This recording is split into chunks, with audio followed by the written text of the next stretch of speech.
Hey guys, we're reading chapter 22 of The Giver. We're almost done here. We only got chapter 22 and 23 left. So work on 22 obviously today. Tomorrow will be 23. And then on Monday, we're going to be having a Google Meet to talk about the end of the book and talk about some of the activities that we're going to be doing as far as end of the book goes. As far as, well, what is my hair doing up there? Quarantine hair. We're going to be talking about that next week. So let's get into chapter 22 here. Now the landscape was changing. It was a subtle change, hard to identify at first. The road was narrower and bumpy, apparently no longer tended by road crews. It was hard, suddenly, to balance on the bike, as the front wheel wobbled over stones and ruts. One night, Jonas fell when the bike jolted to a sudden stop against a rock. He grabbed instinctively for Jonas, and the new child, strapped tightly in his seat, was uninjured, only frightened when the bike fell to its side. But Jonas's ankle was twisted, and his knees were scraped and raw, blood seeping through his torn trousers. Painfully, he righted himself and the bike and reassured Gabe. Tentatively, he began to ride in daylight. He had forgotten the fear of the searchers, who seemed to have diminished into the past. But now there were new fears. The unfamiliar landscape held hidden, unknown perils. Trees became more numerous, and the forest beside the road were dark and thick with mystery. They saw streams more frequently now, and stopped often to drink. Jonas carefully washed his injured knees, wincing as he rubbed at the raw flesh. The constant ache of his swollen ankle was eased when he soaked it occasionally in the cold water that rushed through the roadside gullies. He was newly aware that Gabriel's safety depended entirely upon his own continued strength. They saw their first waterfall, and for the first time, wildlife. "Plane, plane," Gabriel called, and Jonas turned swiftly into the trees, though he had not seen planes in days, and he did not hear an aircraft engine now. When he stopped the bicycle in the shrubbery and turned to grab Gabe, he saw the small, chubby arm pointing towards the sky. Terrified, he looked up, but it was not a plane at all. Though he had never seen one before, he identified it from his fading memories, for the giver had given them to him often. It was a bird. Soon there were many birds along the way, soaring overhead, calling. They saw deer, and once, beside the road, looking at them curiously and unafraid, a small reddish-brown creature with a thick tail, whose name Jonas did not know. He slowed the bike, and they stared at one another until the creature turned away and disappeared into the woods. All of this was new to him.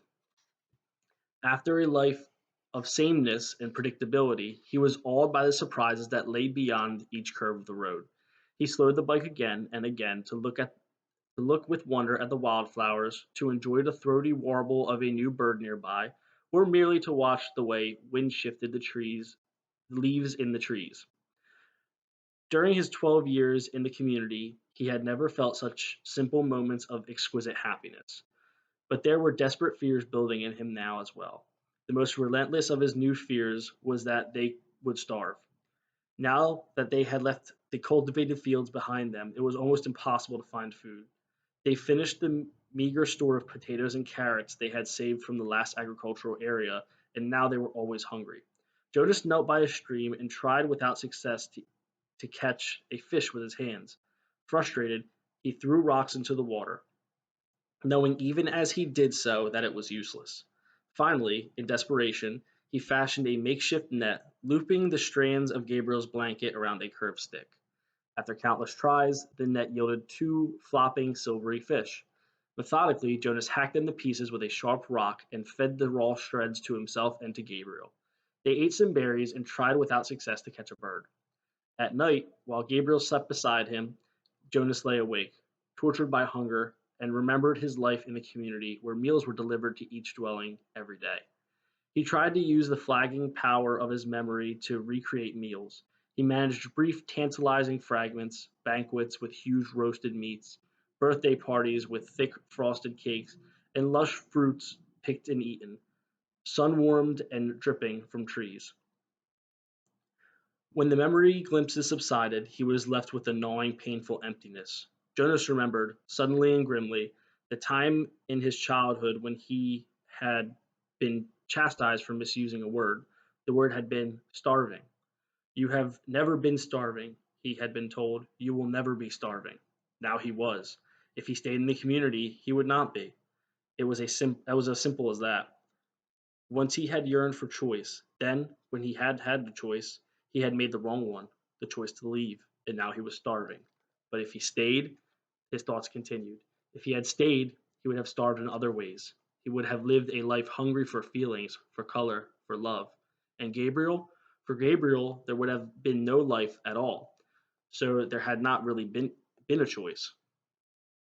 It became a struggle to ride the bicycle as Jonas weakened from lack of food, and realized at the same time that he was encountering something he had for a long time yearned to see: hills. His sprained ankle throbbed as he forced the pedal downward in an effort that was almost beyond him, and the weather was changing. It rained for 2 days. Jonas had never seen rain, though he had experienced it often from his memories. He had liked those rains, enjoyed the new feeling of it, but this was different. He and Gabriel became cold and wet, and it was hard to get dry even when the sunshine occasionally followed. Gabriel had not cried during the long, frightening journey. Now he did. He cried because he was hungry and cold and terribly weak. Jonas cried too, for the same reasons, and another reason as well. He wept because he was afraid now that he could not save Gabriel. He no longer cared about himself. Woo! All right. So, chapter 23, we're finishing The Giver tomorrow. I really hope you guys are liking this book because it's an awesome book. But we'll see about that last chapter. We'll see where a lot of people fall in line. A lot of people have some different opinions on that. All right. So go ahead and complete your digital journal, guys. I'll see you later.